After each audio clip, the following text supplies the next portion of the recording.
Je vais vous raconter l'histoire du chat botté. Elle commence dans un petit village sans importance.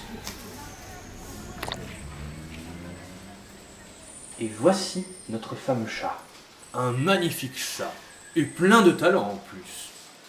Mais il est au service d'un pauvre hère qui n'arrête pas de se plaindre de son manque d'avenir. Si tu m'offres une belle paire de bottes, je t'offrirai une vie pleine de richesse et de joie, lance le chat.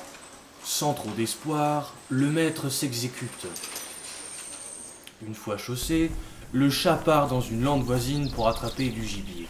Il se fait passer pour mort et réussit, habilement ma foi, à attraper un bon gros et jeune lapin. Il emmène fièrement sa proie au château. Et une fois arrivé dans la salle du trône, il l'offre au roi, de la part du marquis de Carabas.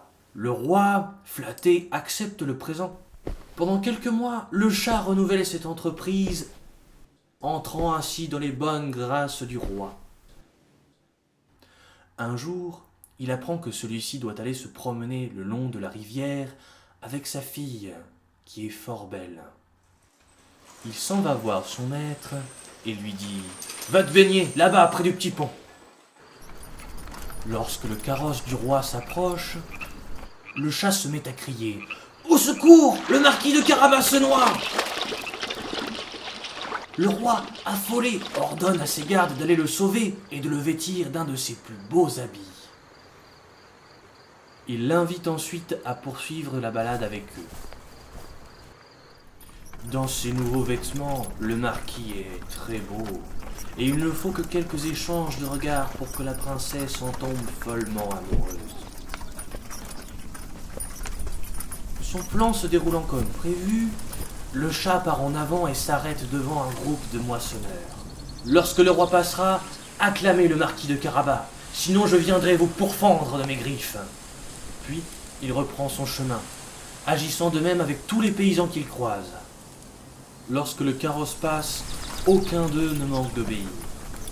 Le roi est fort impressionné par le marquis, aimé de tous ses gens. Lorsqu'il arrive au château, le chat prend à part le roi. « Ma majesté, avez-vous vu comme nos deux jeunes tourtereaux ont l'air heureux? Ne faudrait-il pas leur permettre de pouvoir vivre ensemble? Et le marquis est un très beau parti pour votre fille. » Et ainsi fut fait. Le mariage est célébré dans la journée. Les années passent, prince et chat vivent dans l'abondance. Le chat aime festoyer, profiter de sa nouvelle autorité, mener la grande vie, dépenser sans compter. Mais le nouveau roi, ce prétentieux, ordonne de renvoyer le chat à son ancienne vie sous prétexte qu'il ruine le pays. Il le rejette, lui qui a fait sa fortune et promu roi, lui qui n'a fait que le servir depuis tout ce temps. Et c'est ainsi que votre humble serviteur se retrouve devant vous et se permet de vous demander une petite pièce.